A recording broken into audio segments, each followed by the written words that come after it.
नमस्कार. श्री स्वामी समर्थ सर्वांना. आजच्या नवीन व्हिडिओमध्ये पुन्हा एकदा आपल्या सगळ्यांचं मनापासून स्वागत. आणि नवरात्रीची साधना, उपासना तुमच्या सगळ्यांची खूप छान प्रकारे चालली असेल. त्यासोबतच दुर्गाष्टमी किंवा महागौरी अष्टमी हा नवरात्रीतील 8वा दिवस आता आलेला आहे. अनेक ठिकाणी अष्टमीला कन्यापूजन असतं, तर नवमीला देखील अनेक ठिकाणी असतं. पण या सिद्धी प्राप्त होण्यासाठी, सर्व पाप नष्ट होण्यासाठी आज महागौरीची पूजा कशा प्रकारे करायची आहे, काय अर्पण करायचं आहे, हे थोडक्यात आपण बघूया. कारण या गोष्टी खूप महत्त्वदायी आहेत. खूप महत्त्व आहे शास्त्रामध्ये या गोष्टींना. चला तर मग आपल्या विषयाकडे वळूया. पण तत्पूर्वी आपल्या व्हिडिओला प्रथम तुम्ही भेट दिलेली असेल तर सबस्क्राईब जरूर करा. सोबतचं बेल बटन प्रेस करा. अशाच नवनवीन साध्या सोप्या उपायांची आपण इथं चर्चा करत असतो. तर 8वा दिवस म्हणजे या दिवशी देवी दुर्गेच्या महागौरी स्वरूपाची पूजा केली जाते. देवी महागौरी ही करुणा, सौंदर्य आणि ऐश्वर्याची प्रतीक मानली जाते बरं का. ज्यांना ज्यांना सौंदर्य हवं आहे त्या सगळ्यांनी आजची महागौरीची पूजा करावी. वर्णाने अतिशय अशी गौरवर्ण असणारी अशी ही महागौरी ऐश्वर्याचं प्रतीक आहे. ऐश्वर्यप्राप्ती हवी आहे, सौंदर्यप्राप्ती हवी आहे, तर जरूर तिच्या पूजनाने भक्तांची पापे नष्ट होतात, त्यांना सर्व सिद्धी प्राप्त होतात. हेच महागौरीचे स्वरूप आणि महत्त्व. अष्टम स्वरूप म्हणजेच महागौरी हे देवी दुर्गेचे 8वे रूप आहे. नवरात्रीच्या 8व्या दिवशी तिची पूजा केली जाते. या दिवशी महागौरीच्या पूजनाने भक्तांची सर्व संचित पापे नष्ट होतात. म्हणजे जे पूर्वसंचित पापे आहेत ती नष्ट होतात. आजच्या दिवशी त्यांना लौकिक, अलौकिक सिद्धी प्राप्त होते अशी श्रद्धा आहे. यासोबतच महागौरीला अन्नपूर्णा आणि ऐश्वर्यप्रदायिनी असं म्हटलं जातं. आजच्या दिवशी महागौरीला तांबडी फुले, कमळ, जास्वंद, कण्हेर किंवा गुलाबाच्या फुलांची माळ अर्पण केली जाते. तांबडी म्हणजेच लाल रंगाची फुले, लाल जास्वंद, लाल गुलाब अशा प्रकारची फुले जरूर अर्पण करा. आजच्या दिवशी एक गुलाब हातामध्ये घेऊन हा उपाय करायचा आहे. प्रत्येक घरातल्या प्रत्येक स्त्रियांनी, घरातील प्रत्येक सदस्यांनी गुलाब हातात घ्यायचं. त्यावरती आपल्याला चंदनाचं अत्तर लावायचं आहे आणि ओम ह्रीं महागौरे नमः.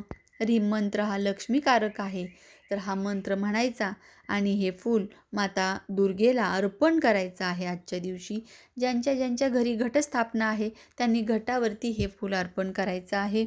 आणि हे माते सौंदर्यदायिनी, ऐश्वर्यदायिनी आणि तू कोणतीही सिद्धी आहे ती सिद्धी प्राप्त करून देणारे, अशा वर देणारी तू देवी माता, माझे सगळे पूर्वसंचित पाप नष्ट कर, असं म्हणून हे फूल अर्पण करा. आणि बघा माता किती प्रसन्न होते आणि तुम्हाला कोणत्या ना कोणत्या तरी संकेताद्वारे तुम्ही म्हटलेली प्रार्थना तिच्याकडे पोहोचली आहे हे जरूर दाखवते. या दिवशी महागौरीचा मंत्र हा जपला जातो. 108 वेळा तरी निदान मंत्र म्हटला पाहिजे. दुर्गा अष्टमीच्या दिवशी उपवास देखील अनेक जण करतात. मग तुमची जर इच्छा असेल तर तुम्ही आजच्या दिवशी उपवास करू शकता, कन्यापूजन करू शकता. कन्यापूजन करताना प्रत्येक विधीला काय महत्त्व आहे ते मी खूप डिटेलमध्ये सांगितलेलं आहे.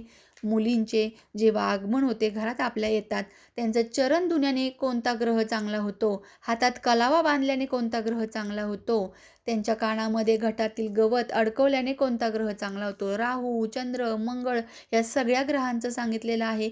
यासोबत शुक्र ग्रह कोणत्या उपायाने स्ट्रॉंग होईल ते देखील सांगितलेलं आहे. फक्त गरज आहे ते तुम्ही तो जाऊन व्हिडिओ नीट ऐकून प्रत्येक गोष्ट लिहून घ्यायची आहे, जेव्हा नवरात्रीमध्ये कन्यापूजन करण्याच्या अगोदर.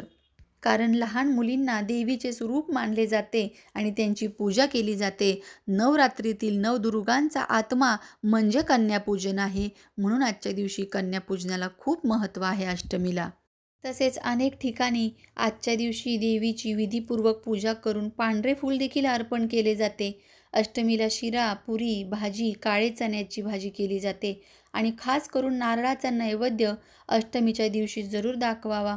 दुर्गा मातेचे हे 8वे रूप श्वेत म्हणजे महागौरी आहे. महागौरीला 4 भुजा आहेत. वृषभ तिचे वाहन आहे. तिच्यावरील उजव्या हातात अभय मुद्रा आणि खालील उजव्या हातात त्रिशूळ आहे.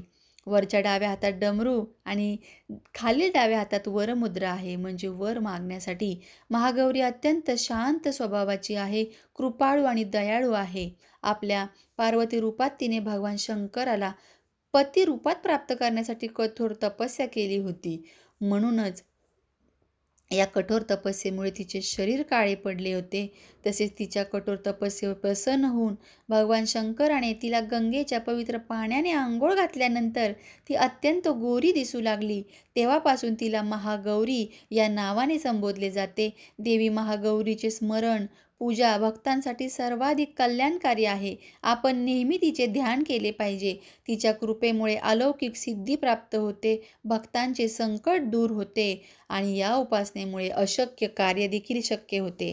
तिला शरण जाण्यासाठी देवी महागौरीचा महिमा पुराणात खूप मोठ्या प्रकारे वर्णन केलेला आहे.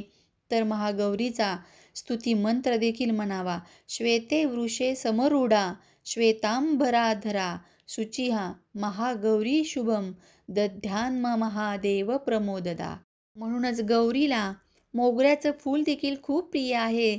अशातच साधकाने जर आजच्या दिवशी हे फूल देवीच्या चरणी अर्पण केले, सोबत नारळाची बर्फी जर अर्पण केली, तर आई भगवती खूप प्रसन्न होते आणि अखंड सौभाग्य ऐश्वर्याचा वरदान देते. देवीची पूजा केल्याने सर्व संकट, सर्व पापांपासून मुक्ती मिळते.